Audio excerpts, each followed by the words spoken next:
Queue న్యూస్లో పనిచేయటకు senior video editors కావాలను సంప్రదించవలసిన నెంబర్లు 8688926084. తెలంగాణ బతుకు చిత్రం గద్దరన్న ఉద్యమాల జీవితం. మానవుని ఆలోచన విధానాన్ని అర్థం చేసుకుని ఒక భావనతో ఏర్పడిన ప్రజా తిరుగుబాటే ఉద్యమం. అలాంటి ఎన్నో ప్రజా ఉద్యమాలకు సజీవ సాక్ష్యం నా తెలంగాణ. నాటి నిజాం రాజుల నుంచి నేటి ఆంధ్ర వలస పాలకుల వరకు సాగిన ఈ సుదీర్ఘ ప్రజా తిరుగుబాటు పయనంలో ఎందరో పోరాట యోధులను ఈ జాతికి అంకితం చేసిన వారసత్వపు ఆలోచనలు కలిగిన ఆశయం నా తెలంగాణదే.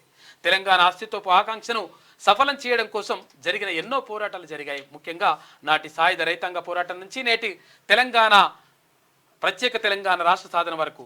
అయితే రాజ్యాధికారం కోసం పోరాడిన ఒక విప్లవ కవి, అతని జీవితం ఓ మార్క్సిస్టు వీరోచిత పోరాట గాథ. అతని పేరే ఒక విప్లవ స్వరం.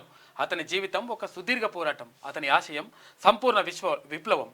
విప్లవ వాగ్గేయకారుడుగా తెలుగు భాషా సాహిత్యంలోకి విప్లవ సాంస్కృతిక తోవ చూపిన బాటసారి. ప్రజా విప్లవకారుడిగా ప్రయాణాన్ని ప్రారంభించి అట్టడుగు వర్గాల రాజ్యాధికార ఆకాంక్ష కోసం ప్రజాస్వామ్యవాదిగా తన జీవితాన్ని కొనసాగించారు.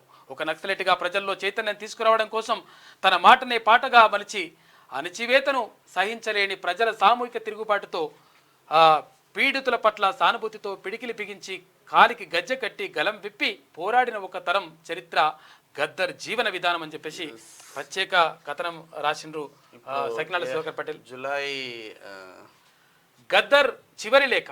నా ఒంట్లో ఇరుక్కున్న తూటా వయసు 25 ఏళ్ళు. గుమ్మడి విఠలరావు నా పేరు. అయితే గద్దర్ నా పాట పేరు. నా బతుకు సుదీర్ఘ పోరాటం. నా వయస్సు 76 సంవత్సరాలు అని చెప్పేసి ఆయన చివరి మాటలు. ఇది రాసింది అల్లూరి రాజేందర్ సామాజిక విశ్లేషకులు రాసింది. ఒకసారి బాగా రాసిండు. క్యూ న్యూస్లో పనిచేయటకు సీనియర్ వీడియో ఎడిటర్స్ కావాలను సంప్రదించవలసిన నెంబర్లు 8688926084.